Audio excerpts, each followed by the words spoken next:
Kapag tumigil sa pagtitipon ng mga banal,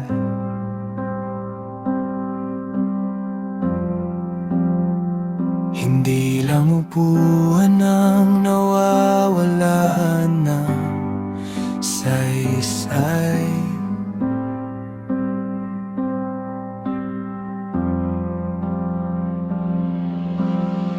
Unti-unting nalalamig ang puso't isipan, parang apoy na dahan-dahang naupos sa hangin.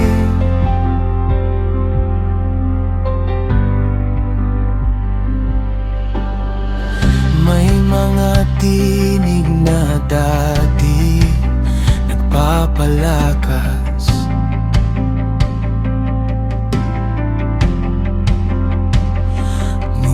ngayon'y tila lumalayo sa landas.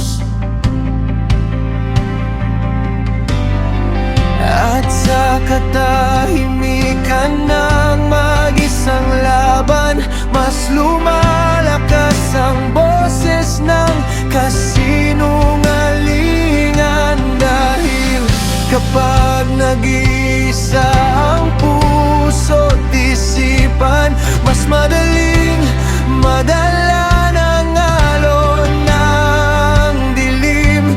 Pero ikaw, oh Diyos, ang paalala na hindi kami nilikhang mag-isa. Huwag mag-isa, huwag humiwalay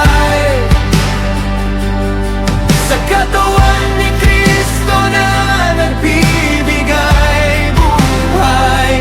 Huwag lumayo, huwag iwan ang lakad, dahil sa kapatiran tayo'y pinapalakas. Like a fire that needs another flame,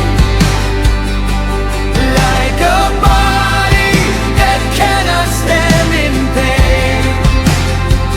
Kailangan namin ang iyong tahanan, kung saan may lakas, may pag-asa laban.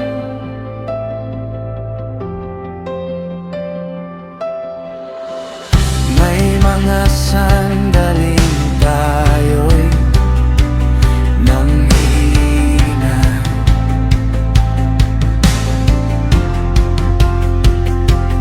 may mga laban na tila wala ng gana.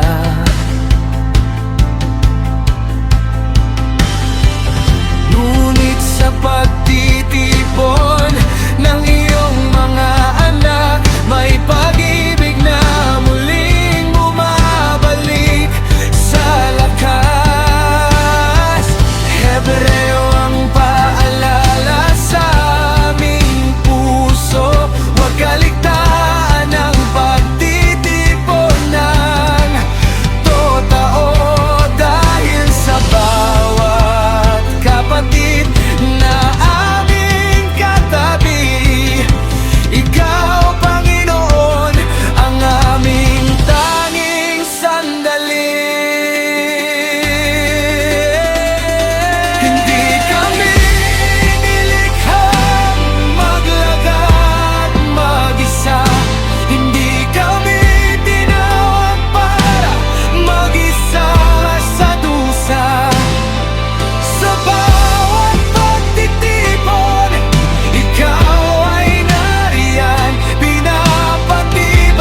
isa